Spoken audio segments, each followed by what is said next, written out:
Hello and welcome to this week's episode of L15weekly. It is your deadline day special as the January transfer window draws to a close this evening.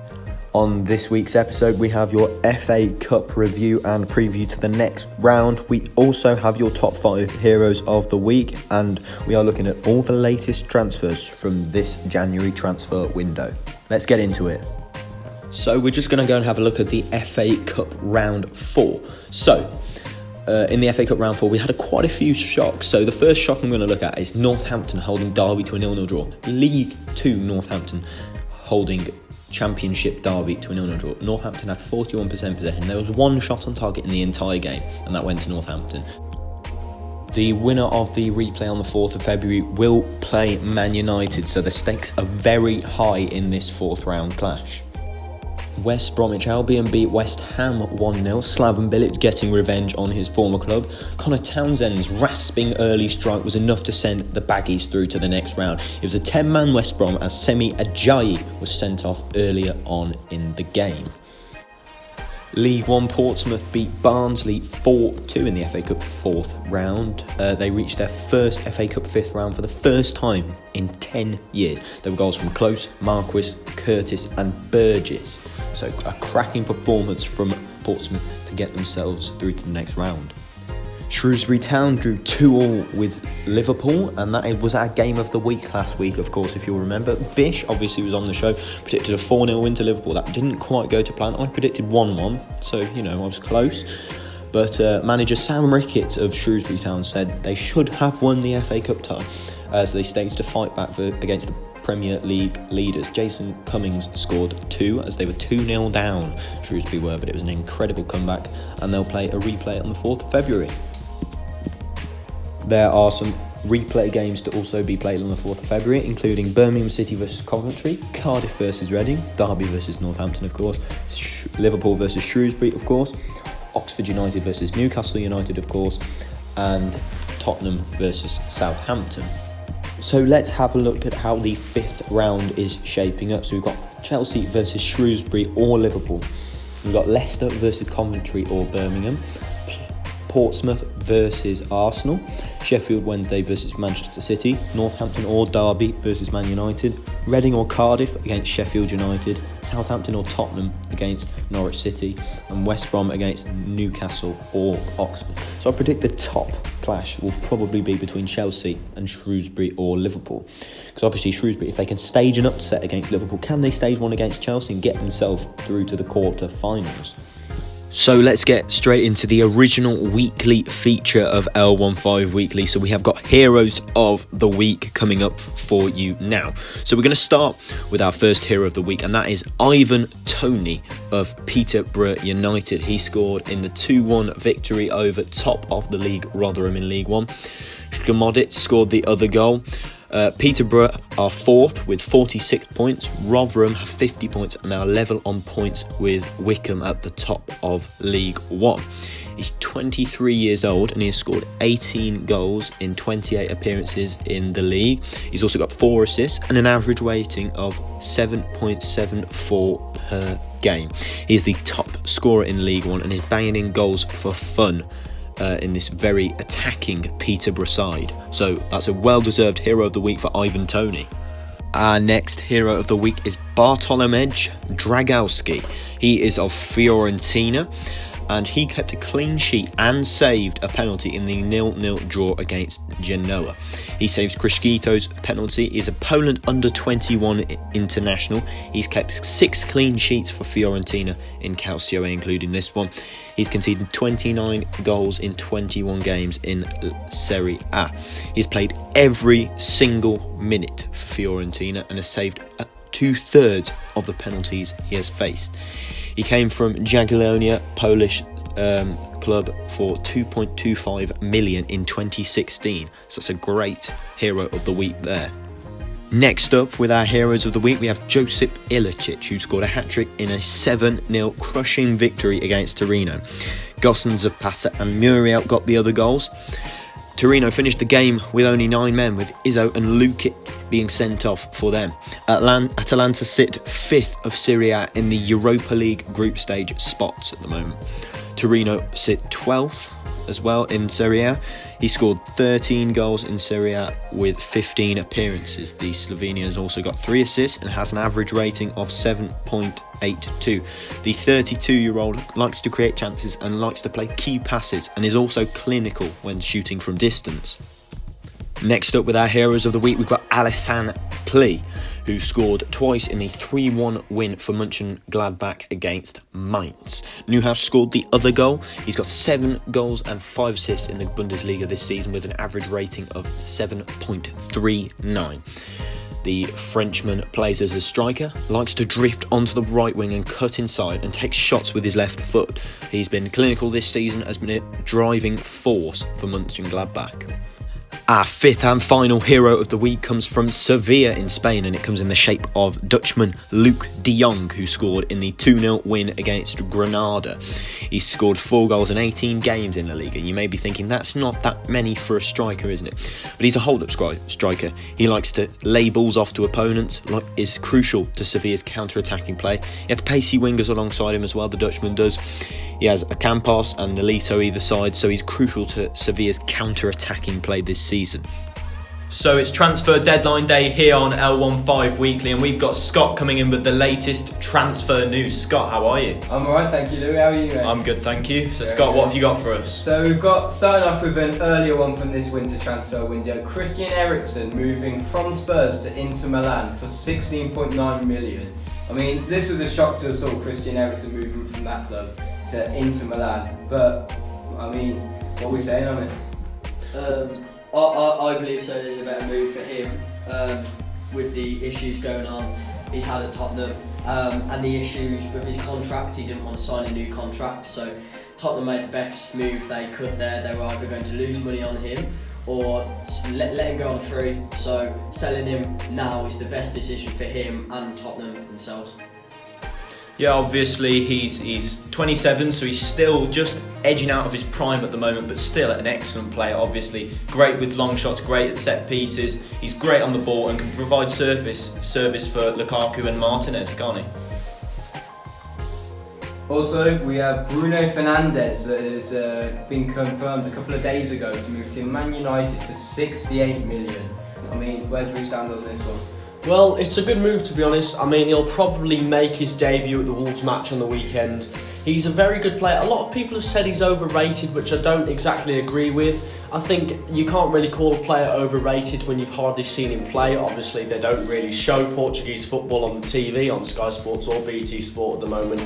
But I think as a creative midfielder, I think he's going to be really influential for Man United. I think it'll be an interesting one for us to see how he's going to play, because I don't think many of us have seen his playing style and seen his potential at Sporting Lisbon, so that's where he's from. With the play style that I think that he's got, it fits straight into the Man United team. They need someone at the moment. He's got the playmaking style that he supposedly got playing with Sporting Lisbon beforehand. And obviously he's got 8 goals and 7 assists in 17 league games in the Liga NOS. And you can say that is the Portuguese league, but can he come over and do it in England, where there's a much more competitive style of football, less time on the ball? But Man United have been moaning about their creativity in midfield, moaning that Andreas Pereira is not good enough. Jesse Lingard is awful as well.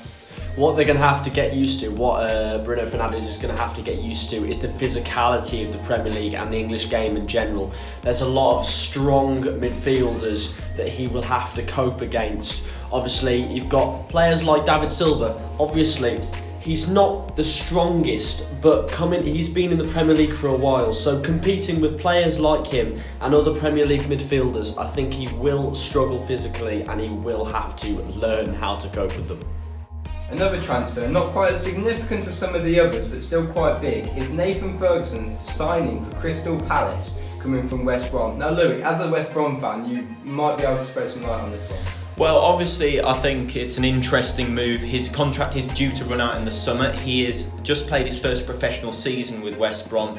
I don't particularly rate him as a fullback. I don't think he's that strong, and I don't think he's that quick either. But obviously, he's a young player. He can be moulded into the sort of player that perhaps Roy Hodgson would like him to be. So obviously, it's a good signing for West Brom, because we could gain £10 million on a player that's only got a few months left on his contract. But you know, it's an okay move for Crystal Palace. Arsenal have also signed 2 defenders, Cedric Suarez from Southampton and Pablo Mari from Flamengo. Obviously, Arsenal have got a few defensive problems at the moment under Mikel Arteta. He's got them playing a nice brand of football, but obviously they got Mustafi out to the end of the season. I know he's not really a fan's favourite, and obviously you've got David Luiz, who's suspended at the moment. But obviously, hopefully these 2 players can come in, and Pablo Mari's a brave defender, likes to put his body in the way of the ball. And Cedric Suarez, fast fullback who likes to get forward. Obviously coming to the end of his contract to Southampton, he's on loan until the end of the season. Yeah, well, bringing these 2 in is certainly going to help the injury circumstances at Arsenal for the defenders, and also help the poor defending overall as it stands at Arsenal at the moment. I feel like they could really come in and help these experienced players coming in to help the younger players at Arsenal. And it's really I think it's going to help pull the team in together, looking at signing them and making it a full-term thing at the end of the summer. Not only that though, Scott, Cedric Suarez has also had an interview with Arsenal today, and he said it's an influential move for him that could really boost his career. He thinks that Arsenal is an incredible team to come to, and if he's reached this point, there's no stopping how far he could go with Arsenal. He could even push it. He could even help you push into the top half. Yeah, get into the top half. Sorry, Scott. He's an Arsenal fan. But yeah, we've had a few comments saying not a world-class player, but good to back up their injuries, and I'll be happy with them scoring in number 10 and helping them keeping that top half. So. Dropping out of the Premier League, we have Chicharito, who has made a move from Sevilla to LA Galaxy for 8 mil. At the age of 31, he has said this could be his final move. Well, obviously, it's a shame we don't have Dylan here, our MLS correspondent, but you can go and see the latest MLS season preview with Dylan in the first episode. So what are we saying about this Chicharito transfer?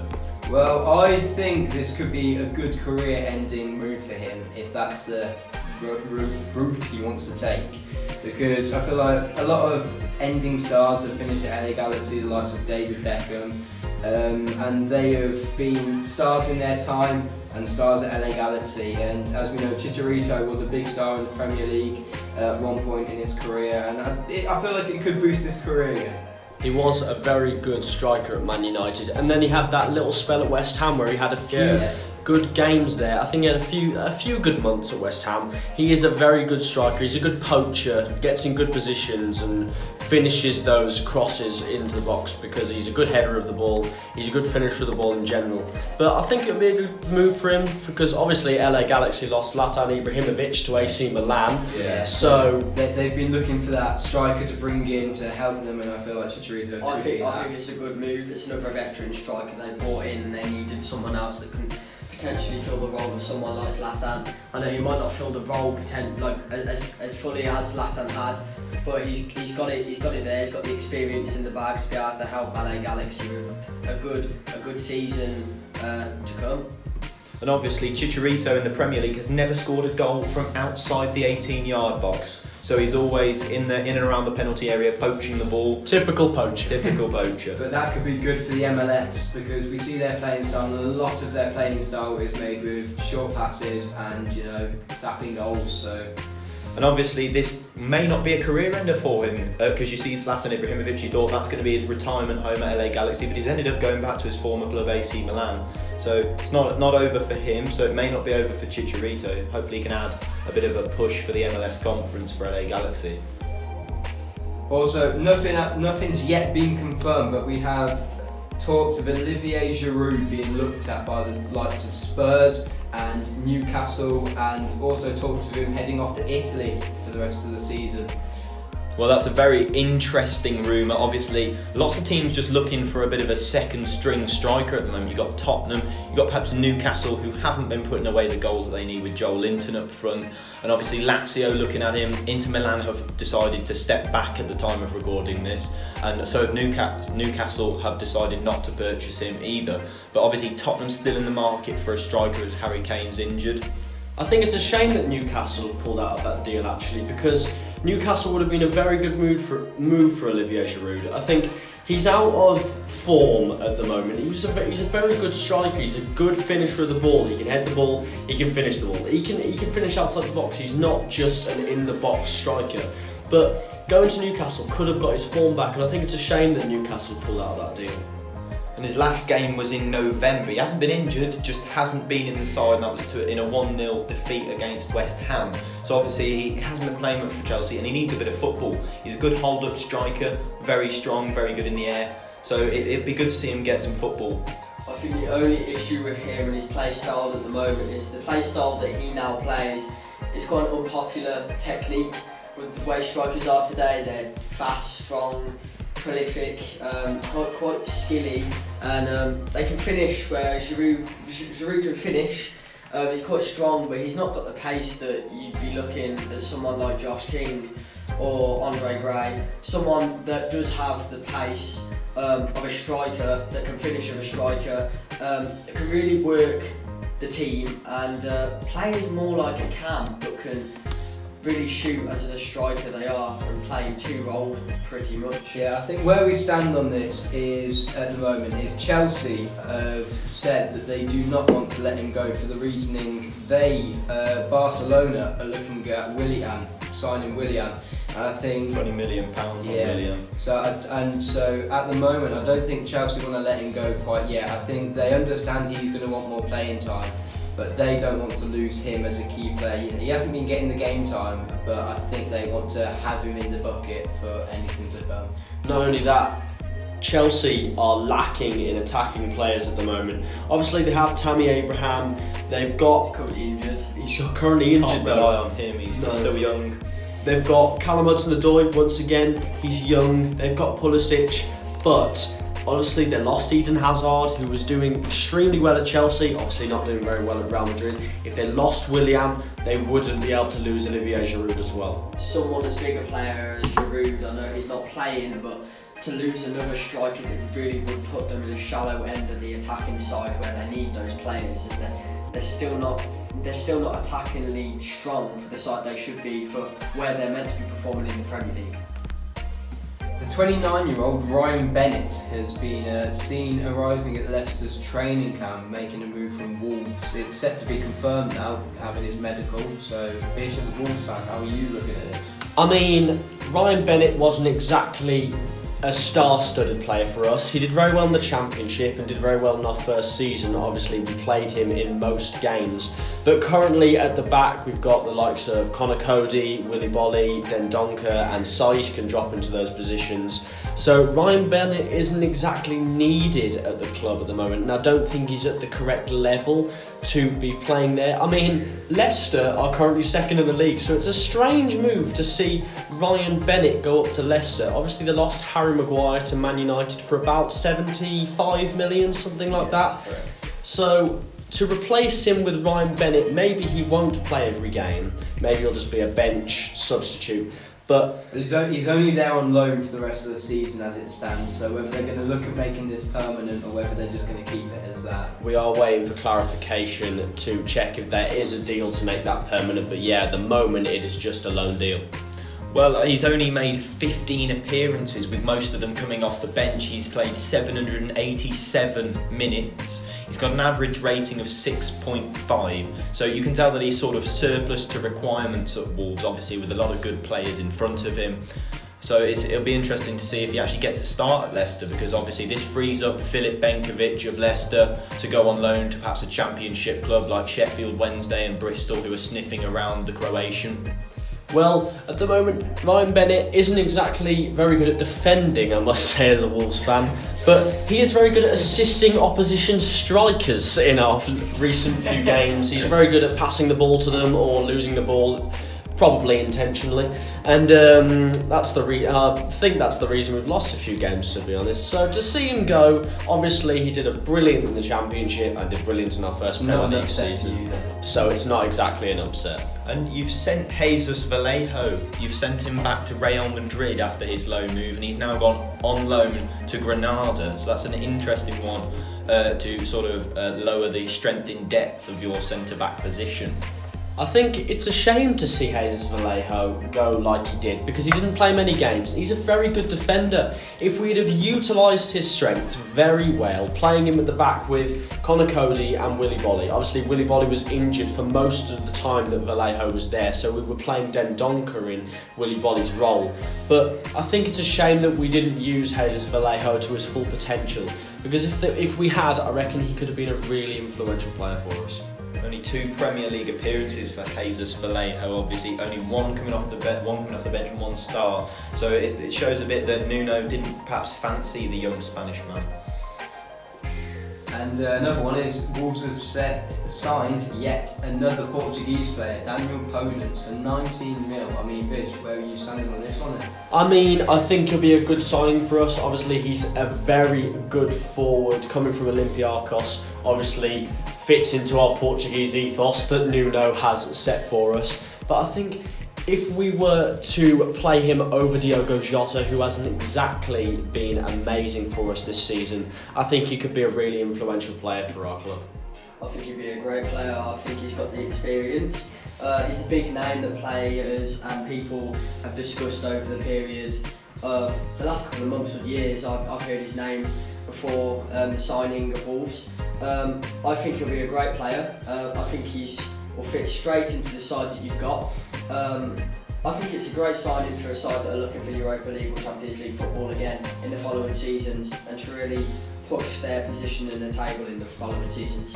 And with 23 appearances, 6 goals in those 23 appearances, still 24, so still very young. Obviously, he used to play for Sporting Lisbon. He's a pacey winger and probably will provide a bit of depth for Traore, Neto and Jota. And he's a left-sided winger, and I think that's what you've been needing, isn't it, Bish? Yeah, it is. We were playing Jota in that role with Raul Jimenez down the centre, kind of a clean-up striker. Yes. He was playing very well in that role, cleans up everything. He comes back into the midfield and he goes forward, and then obviously we have the Superman Hulk Adama Traore on the right wing. He's Mr. on Muscle form at the moment, so I think bringing him in is gonna.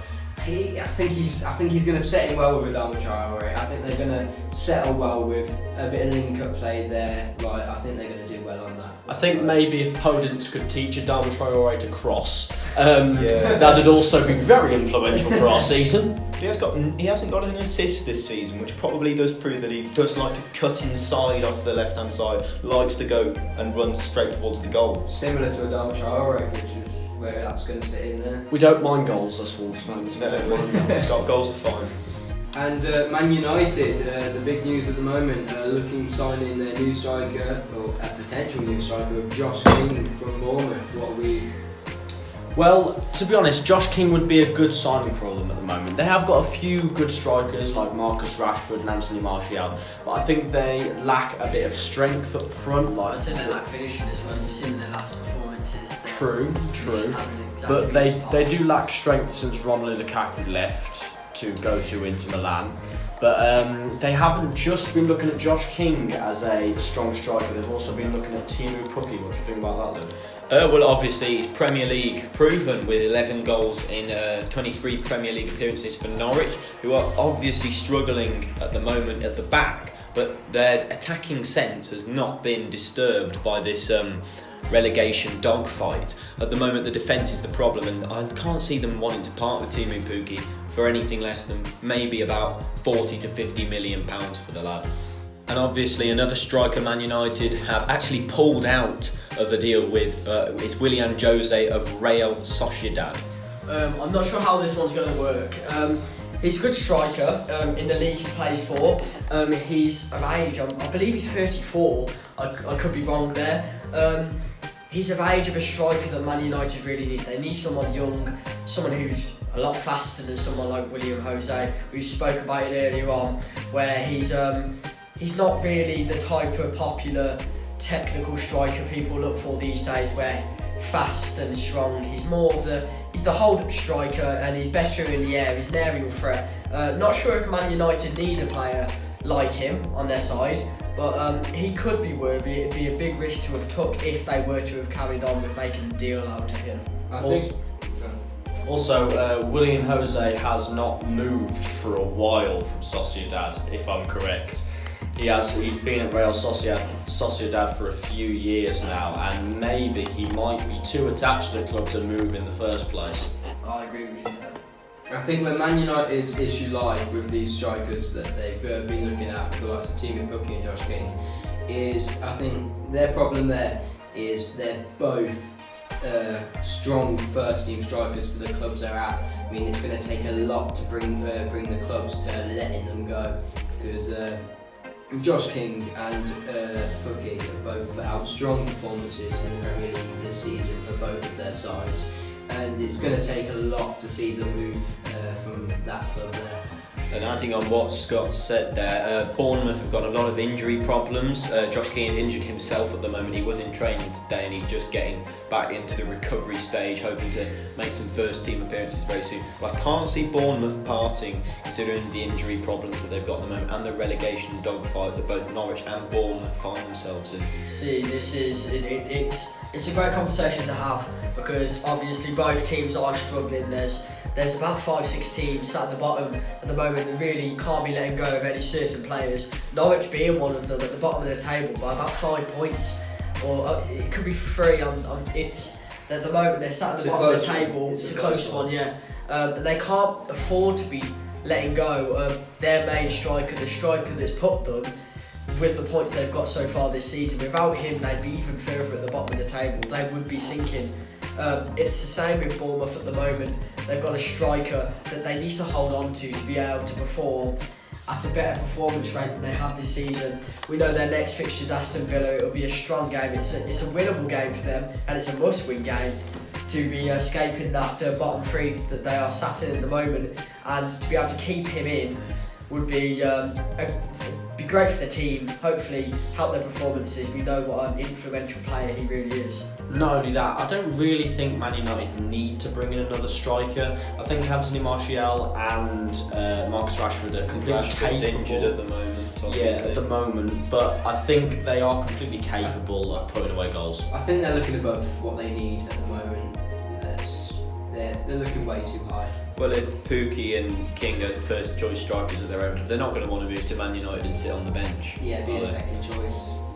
Looking at you here, Jack, to shed some light on this one with Samatta signing from Genk, coming to Aston Villa. What do you think about this one? I think it's a great signing for Aston Villa. We needed another striker, and that's coming from me as a Villa fan. I believe we haven't got many strikers anyway. Wesley with his ACL injury that was caught out unfortunately at the same time as Tom Heaton. Keenan Davis just coming off the back of a hamstring injury.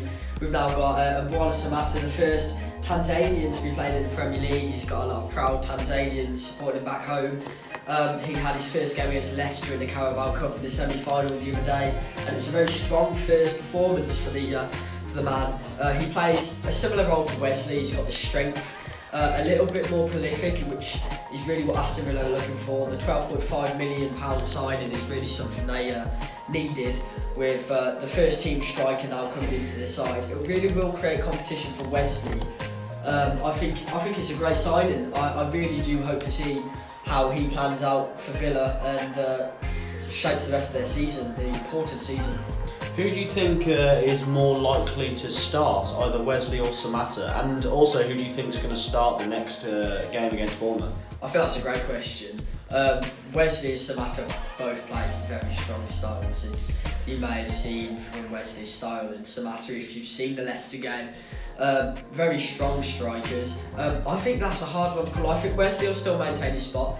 He held a big role. He wasn't playing to his best of form before he got injured, but I think he'll get another chance. I think there could be a possibility to a 2-striker change in formation where Samatta's played alongside, maybe dropping back just below Wesley. I think it's important to have both of them there, because they're both strikers that really create the important influence on a team at the moment that's not very experienced at all. Do you think instead of putting Grealish at that left wing role that he's been playing recently, if you played Wesley and Samatta up front and dropped Grealish in behind, do you think that would be influential for your season? I think that would be great for our season at the moment. Obviously, Jack Grealish is playing the time of his life. in the performance. I'm not sure Lou would agree, being a West Brom fan, if he could take much of the side to that. I do think Jack Grealish is a good player, actually. Obviously, the debate between him and Maddison has been going on for a while, and I think Grealish has definitely got better stats than Maddison. But I do think Grealish is a bit wasted on the left wing. I think you need him to constantly be in play. He's not a natural left winger. He needs to constantly be milling around, picking the ball up, passing it off, and keeping play moving. I agree with you there. Having him in that cam role really will help, because he's dropped behind two good strikers. Two strikers I think will make the team a lot stronger. So all in all, I think it would be a great role.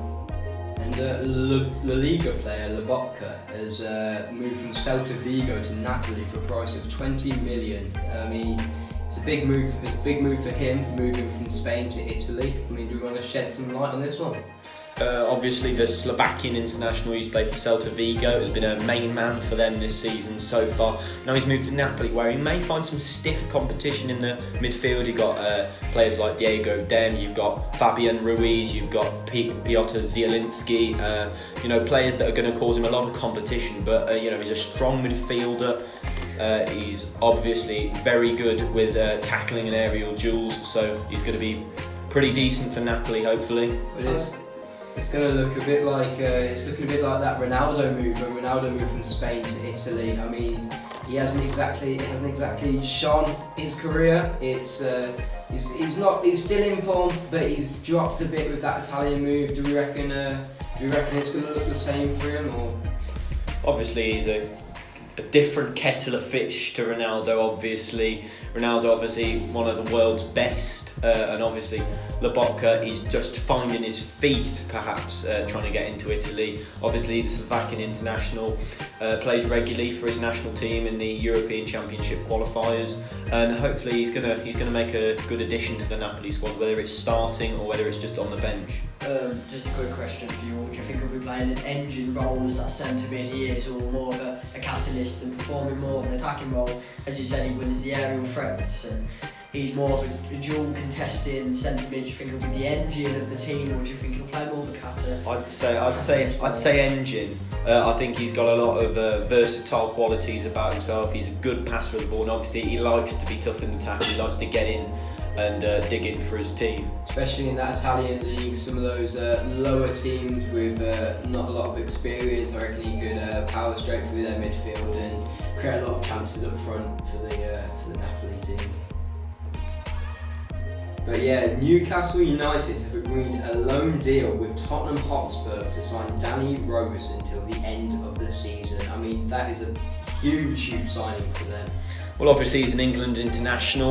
He's fallen out with Jose Mourinho with his style of play. Apparently Danny Rose didn't like that, and they've had a bit of a row. So he sent him out to Tyneside for the rest of the season. You can see Jose Mourinho didn't really prefer Rose. Rose only made 12 Premier League appearances this season, and Jose Mourinho's choosing to put novice defender Japhet Tanganga instead of Danny Rose, which is pretty interesting considering Danny Rose is an established England international. I think Danny Rose is a little bit past his prime now to be keeping up with Tottenham's style of play. I think Newcastle's a good move for him. I think you could bring him back to how he used to play.